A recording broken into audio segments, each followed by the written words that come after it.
दोस्तों, आज की सबसे पहली और बड़ी खबर। झारखंड में त्रिस्तरीय पंचायत चुनाव की तैयारियां शुरू। दोस्तों, झारखंड में त्रिस्तरीय पंचायत चुनाव की तैयारियां शुरू कर दी गई हैं। राज्य निर्वाचन आयोग ने जिला परिषद मुखिया, पंचायत समिति, पंचायत सदस्य आदि के उम्मीदवारों के लिए चुनाव चिन्ह की सूची तैयार कर ली है। विभिन्न पदों के चुनाव के लिए अलग अलग सिंबल्स की सूची बनाई गई है। जिला परिषद के लिए चूड़ी एसी सीसीटीवी कैमरा, बांसुरी जैसे चुनाव चिन्ह, मुखिया के लिए कान की बाली, गुब्बारा, फ्राई पैन आदि सिंबल्स पर चुनाव लड़ सकते हैं। दोस्तों, खबर मौसम की। झारखंड में 3 अक्टूबर तक बारिश के आसार।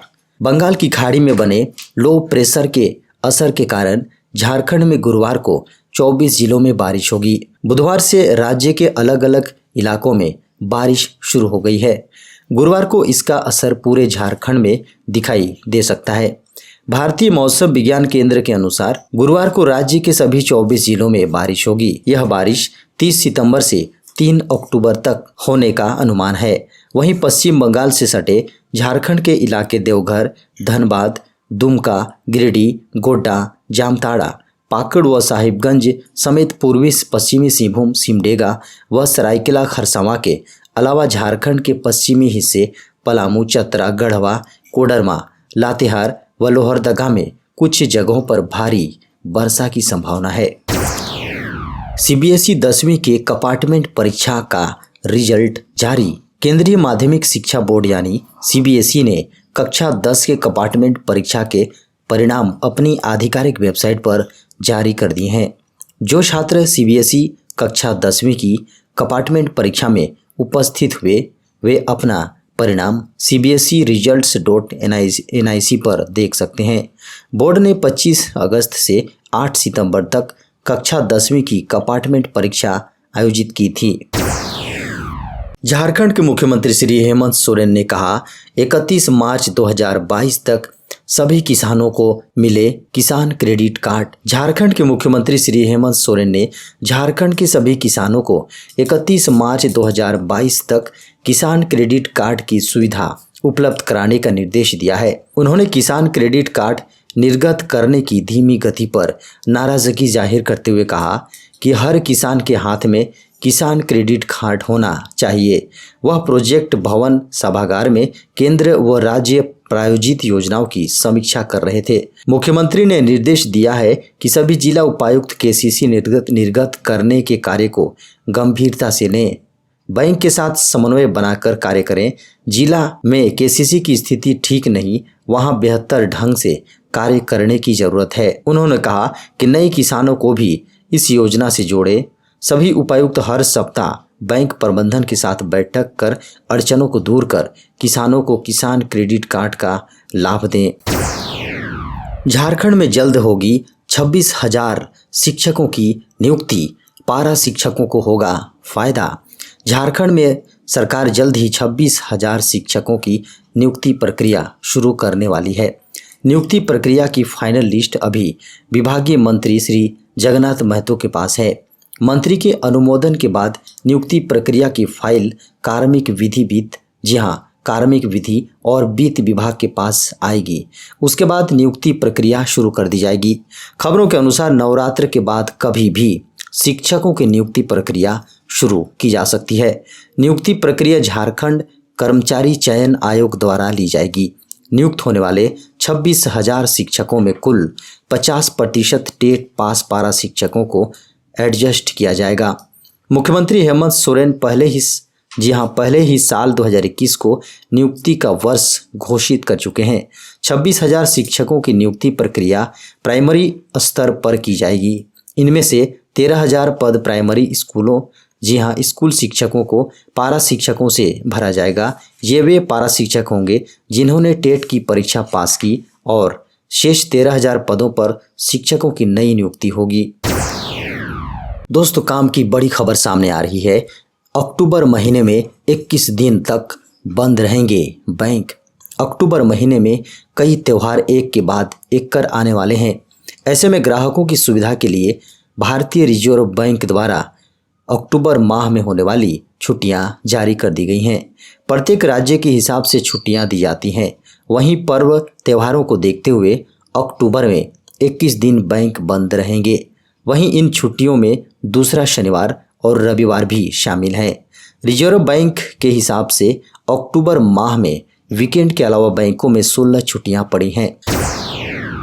धनबाद के जज की हत्या का मामला, सीबीआई के हाथ लगे अहम सुराग। धनबाद के जज उत्तम आनंद की हत्या मामले में सीबीआई के हाथ कुछ महत्वपूर्ण और अहम सुराग हाथ लगे हैं। सीबीआई ने इसकी जानकारी हाई कोर्ट को दी है। सीबीआई ने बताया है कि इस दिशा में जांच शुरू कर दी गई है। हर बिंदु पर जांच की जा रही है। इस पर chief justice doctor Ravi Ranjan और जस्टिस सुजीत नारायण और जस्टिस की अदालत ने सीबीआई को अगले सप्ताह रिपोर्ट पेश करने का निर्देश दिया है। राज्य के फॉरेंसिक साइंस लेबोरेटरी को अपग्रेड करने के मामले में झारखंड सरकार ने जवाब दाखिल करते हुए कहा, अगले 6 महीने में अपग्रेड करने के लिए फंड जारी कर दिया जाएगा। इस पर कोर्ट ने नाराजगी जाहिर की और सरकार के जवाब को नामंजूर कर दिया। अदालत ने कहा, हमें ठोस परिणाम चाहिए। राज्य में अल्पसंख्यक छात्रवृत्ति घोटाले मामले की जांच शुरू। झारखंड में अल्पसंख्यक छात्रवृत्ति घोटाले से जुड़े मामले की एंटी करप्शन ब्यूरो ने प्रमंडलवार जांच शुरू की है।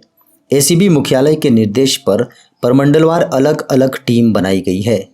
सरकार के निर्देश पर पूर्व में जांच के लिए एसीबी में पीई दर्ज की गई थी, जिसके बाद डीएसपी को जांच की जिम्मेवारी सौंपी गई। लेकिन बाद में विभिन्न जिलों में जांच के दौरान गड़बड़ी का मामला उजागर हुआ और इसको लेकर केस भी दर्ज किए जा चुके हैं। मामला राज्य के विभिन्न जिलों से जुड़ा होने से अलग अलग टीम गठित की गई है। झारखंड के मुख्यमंत्री श्री हेमंत सोरेन ने कहा, त्योहारों से पहले धोती साड़ी बांटने का काम हो पूरा। झारखंड के मुख्यमंत्री श्री हेमंत सोरेन ने खाद्य सार्वजनिक वितरण एवं उपभोक्ता मामले विभाग की समीक्षा के दौरान कहा कि धोती साड़ी योजना के तहत वस्त्रों का वितरण त्योहारों से पहले कर लें।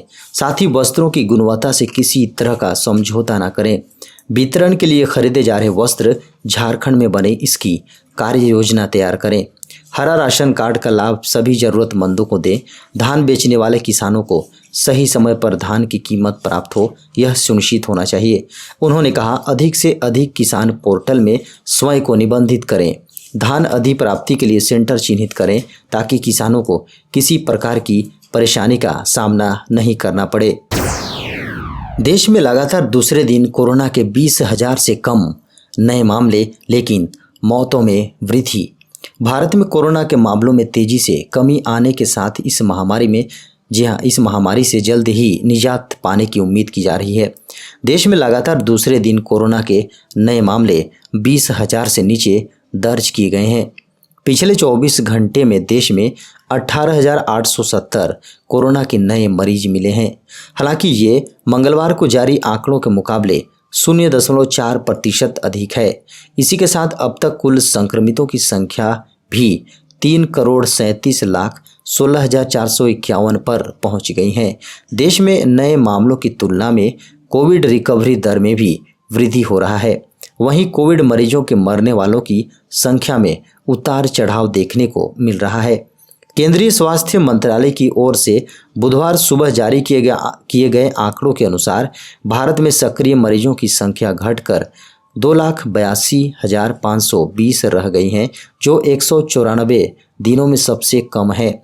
पिछले 24 घंटे में उपचाराधीन मरीजों यानी एक्टिव केसेस की संख्या में कुल 9,686 की कमी दर्ज की गई। मरीजों के ठीक होने की राष्ट्रीय दर 97.83% है, जो मार्च 2020 के बाद सबसे अधिक दर्ज की गई है।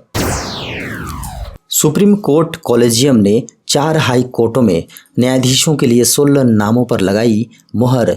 भारत के प्रधान न्यायाधीश यानी CJI NV रमन की अध्यक्षता वाले ने बम्बई, गुजरात, ओडिशा और पंजाब हरियाणा के हाई कोर्टों में न्यायाधीशों के तौर पर प्रोन्नति के लिए 16 नामों की सिफारिश की है। बुधवार को हुई बैठक में कॉलेजियम ने इन 4 उच्च न्यायालयों के न्यायाधीशों के तौर पर पदोन्नति के लिए 16 नामों के प्रस्तावों को मंजूरी दी। इसमें 6 न्यायिक अधिकारी और 10 अधिवक्ता हैं। सुप्रीम कोर्ट की वेबसाइट पर गुरुवार को अपलोड किए गए बयानों के अनुसार कॉलेजियम ने 4 न्यायिक अधिकारियों A.L. पंसारे, S.C. मोरे, U.S. जोशी फाल्के और B.P. देशपांडे की बम्बई हाई कोर्ट के न्यायाधीशों के तौर पर पदोन्नति के प्रस्ताव को मंजूरी दी। इसी तरह कॉलेजियम ने वकील आदित्य कुमार महापात्रा और मृगंक शेखर साहू तथा न्यायिक अधिकारी राधाकृष्ण पटनायक और शशिकांत मिश्रा को ओडिशा हाई कोर्ट का न्यायाधीश बनाए जाने की सिफारिश की है। रेलवे की नई समय सारणी 1 अक्टूबर से लागू हो रही है। ऐसे में रेल विभाग पूरे जोर शोर से इसकी तैयारी कर रहा है। बताया जा रहा है कि लंबे समय के बाद बदल रहे रेलवे के समय सारणी में काफ़ी कुछ अलग होगा। 1 अक्टूबर से प्रयागराज मंडल के तमाम रेलवे स्टेशनों से गुजरने वाली ट्रेनों के समय में भी बदलाव होगा।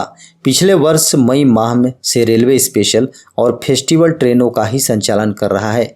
नई समय सारणी लागू होने के बाद इन ट्रेनों से स्पेशल और फेस्टिवल ट्रेन का दर्जा हट सकता है। पिछले साल लॉकडाउन के बाद रेलवे ने सबसे पहले राजधानी एक्सप्रेस का संचालन शुरू किया था। तब से अब तक सभी राजधानी एक्सप्रेस को स्पेशल ट्रेन के रूप में चलाया गया।